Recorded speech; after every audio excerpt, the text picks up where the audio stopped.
Ego amashirahamwe yateguye irisekeza y'iminsi 16 yahariwe kurwanya amabi akorerwa abakenyezi ariyo umuhari w'abakenyezi n'abigeme baharanira amahoro n'umutekano mu Burundi n'urunani rw'abashingwamanza baburanira abakorewe ivyaha bihanwa n'amategeko mpuzamakungu.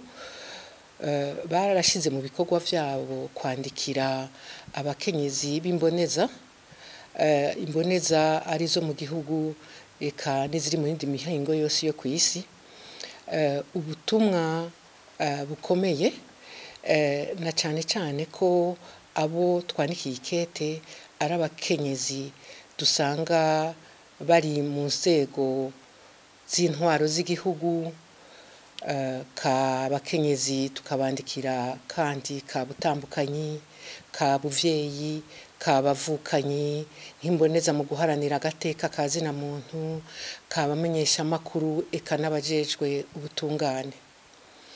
Muri iryo kete tuributsa ko haheze hafi imyaka 30 isi yose n'amareta y'ibihugu ahimbaza buri mwaka iminsi 16 yahariwe kurwanya amabi afatiye ku gitsina. Tukibaza tuti mbega yoba yaragabanutse, ko yoba yarahinduye uburyo akogwa, ko yoba yaraduze canke yaramanutse mu bihugu canke ari bihe vyoba vyarahindutse. Ariko ico tuvuga kiriho coco nuko ayo mabi afatiye ku gitsina ari amabi mu yandi agwiriye kandi dusanga ku isi yose. Agwiriye cane mu bihugu birimwo ingorane eka n'injyane. Mbere hari intambara agakoreshwa nk'ikigwanisho co mu ntambara. Uburundi bwacu rero burimwo muri ivyo bihugu birimwo injyane n'intambara zitavanako. Tuributsa kandi ko kuva mu mwaka wa 2015 habaye injyane mu Burundi. Ubu noneho mu gihugu hakaba higanje intwaro y'iterabwoba n'agahotoro ifata abakenyezi n'abigeme nk'ibikoresho atari abantu.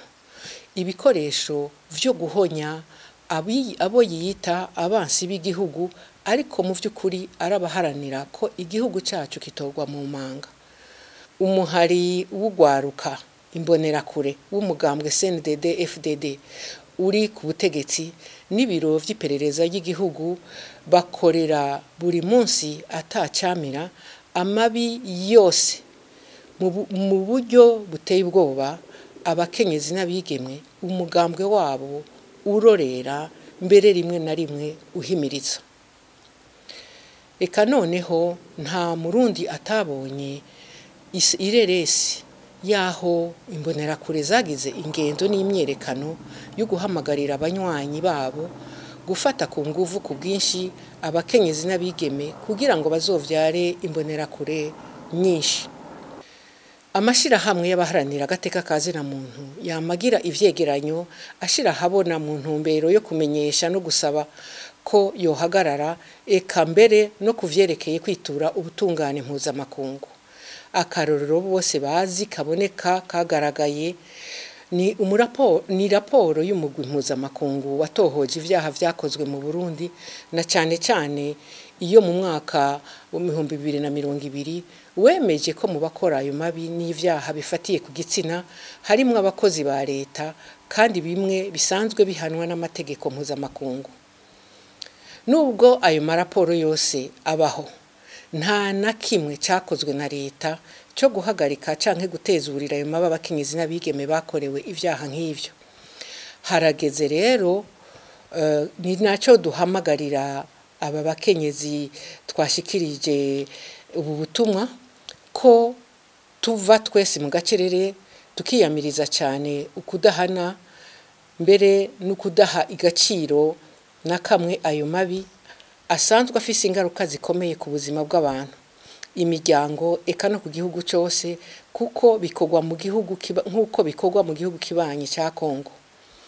Turavye agacerere ka leta na cane imvuga yamaho yo guhakana ayo mabi n'ivyaha bikorerwa abarundikazi vyatumye ahubwo agwirirana gushika aho ababikora basa nuko ubu basigaye bafise ingufu gusumba leta. Twasavye dushimitse duhamagarira abarundi bose n'abarundikazi cyane cyane, eka abavyeyi, abatambukanyi ku rugero rumwe, abaharanira agateka kazi na muntu na cyane cyane agateka ka mukenyezi n'akabana, kwitaba ikivugo cyo kwisi kidusaba kuja hamwe twese mu kurwanya burundu amabi akorerwa abakenyezi, ko twova mu gacerere ataco gakiza ahubwo kica, no gutsinda ubwoba buri mu mitima y'abarundi n'abarundikazi, tuvuga tuti isoni kuva ubu ritegerezwa guhindukirira ku nkozi z'ikibi zose.